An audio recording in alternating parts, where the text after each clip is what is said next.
Hello बच्चों, class 12 exercise 7.2 का question number 19, integrate the function.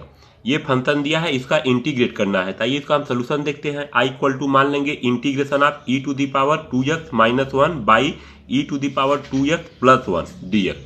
देखिए एक्सरसाइज 7.2 में हम पढ़ रहे हैं इंटीग्रेशन बाई सब्स्टिट्यूशन मेथड। दो फंक्शन रहेगा, किसी एक फंक्शन को हम टी मानेंगे, उसका डेरिवेटिव करेंगे तो हमको दूसरा फंक्शन मिल जाएगा। ठीक, देखिए यहाँ दो फंक्शन है, E to the power 2x minus 1 by E to the power 2x plus 1। एक फंक्शन ये हो गया और दूसरा फंक्शन ये हो गया। अब किसी एक फंक्शन को हम टी मानेंगे और उसका डेरिवेटिव करेंगे तो हमको दूसरा फंक्शन मिल जाना चाहिए। बट यहाँ पर अगर हम E to the power 2x plus 1 equal to T माने और उसका डेरिवेटिव करेंगे तो हमको दूसरा फंक्शन नहीं मिलेगा। अगर इसको हम E to the power 2x minus 1 equal to अगर हम टी माने और इसका डेरिवेटिव करें तो हमको दूसरा फंक्शन नहीं मिल पाएगा। ठीक है, तो हमेशा आपको इस टाइप का प्रॉब्लम नहीं रहेगा कि कोई दो फंक्शन है और कोई दो फंक्शन है और एक फंक्शन को हम टी माने तो हमको दूसरा फंक्शन मिल जाए। जैसे देखिए sine integration of sine x into cos x dx. अब देखिए, अब किसी एक फंक्शन को आप यहाँ टी मानेंगे और उसका डेरिवेटिव करेंगे तो हमको दूसरा फंक्शन मिल जाएगा। बट हमेशा इस टाइप का प्रॉब्लम नहीं डायरेक्ट दिया रहेगा कि एक फंक्शन को टी माने तो हमको दूसरा फंक्शन मिल जाए। ठीक, तो कभी कभी हमको उस फॉर्म में लाना पड़ेगा। ठीक है, तो देखिए यहाँ क्या करना पड़ेगा। देखिए ई टू दी पावर 2x और 1 को हम क्या लिख सकते हैं, माइनस 1 को लिख सकते हैं E to the power x into E to the power minus x लिख सकते हैं। देखिए ई to the power x into E to the power minus x। Base same रहता है पावर ऐड हो जाता है, बेस सेम रहता है पावर ऐड हो जाता है। ई टू दी पावर क्या हो जाएगा, x minus x means e to the power 0 और ई टू दी पावर 0 का वैल्यू 1। किसी के पावर अगर 0 रहेगा तो उसका वैल्यू 1 होता है। ठीक, तो 1 को हम लिख सकते हैं E to the power x into E to the power minus X by E to the power 2x plus 1 को लिख सकते हैं E to the power x into E to the power minus x dx।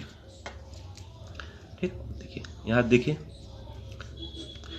E to the power 2x को हम लिख सकते हैं E to the power x into E to the power x minus E to the power x into E to the power minus X by E to the power x। देखिए ई to the power 2x को लिख सकते हैं E to the power x into E to the power x plus E to the power x into E to the power minus x dx।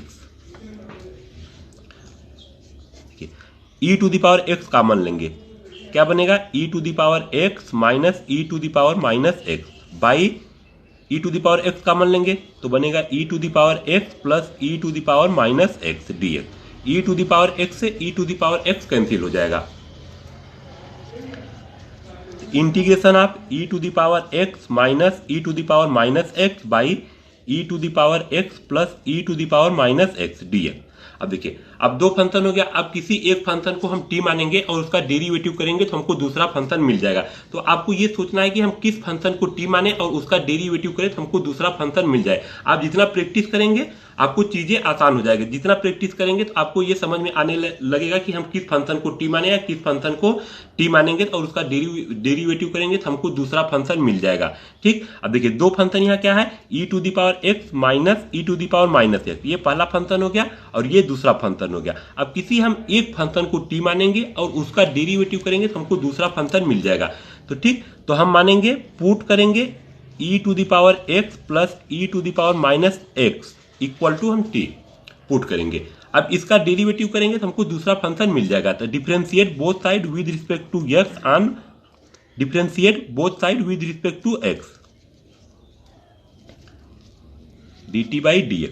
देखिए ई to the power X का derivative E to the power X और E to the power minus X का derivative होता है minus E to the power minus X equal to dt by dx। देखिए ई to the power x minus E to the power minus x और dx के place पर हम put करेंगे dt। देखिए क्रॉस मल्टीप्लाई कर देंगे तो e to the power x minus E to the power minus x dx equal to dt। तो इसके प्लेस पर हम इसके प्लेस पर हम पुट करेंगे dt बाई देखिए ई to the power x plus E to the power minus x के प्लेस पर t। अब फार्मूला हम जानते हैं integration of 1 by t equal to log t plus c log t, t के प्लेस पर e to the power x plus e to the power minus x plus c, ये हो जाएगा आपका आंसर। धन्यवाद।